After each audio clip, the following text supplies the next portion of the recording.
Hi, my name is Sarah Owens, and I will be covering the question and answer relationship strategy, or QAR, and this is an after reading strategy. So, the point of this strategy is to identify different types of questions that you can ask after a reading and then develop answers for these questions. So, there are 4 different types of questions that go with this strategy. The first one is called right there questions, and that just means that it's very literal questions, and the answers can be found directly in the text, and usually you're looking for answers that would be written word for word. The second type of questions are called think and search questions, and these answers are also pretty straightforward, but they have to be gathered from several parts of the text and then put together to make meaning.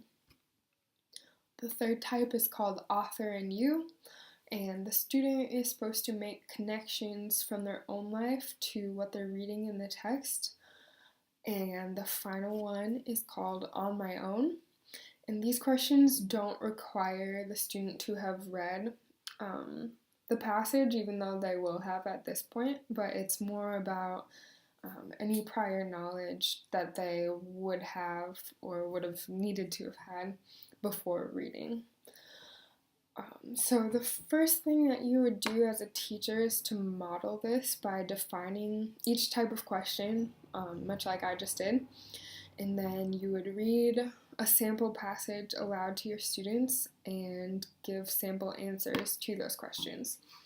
And then you would have the students repeat this process on their own, but with a different text. And if you felt like you need to supply a little bit more scaffolding, you could provide them with questions already and they just had to answer them. But eventually, if you want to make it more challenging, you can also have your students develop their own questions for each category.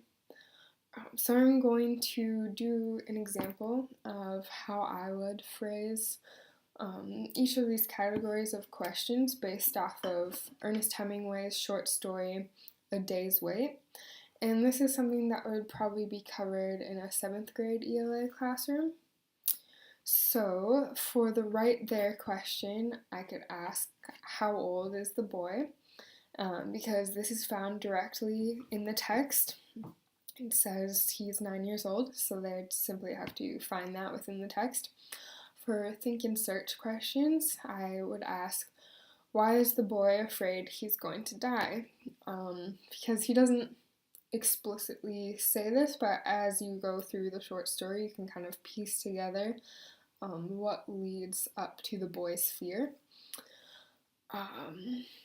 And it also requires the students to connect the dots between his illness that he has and the misconceptions that he has about this illness.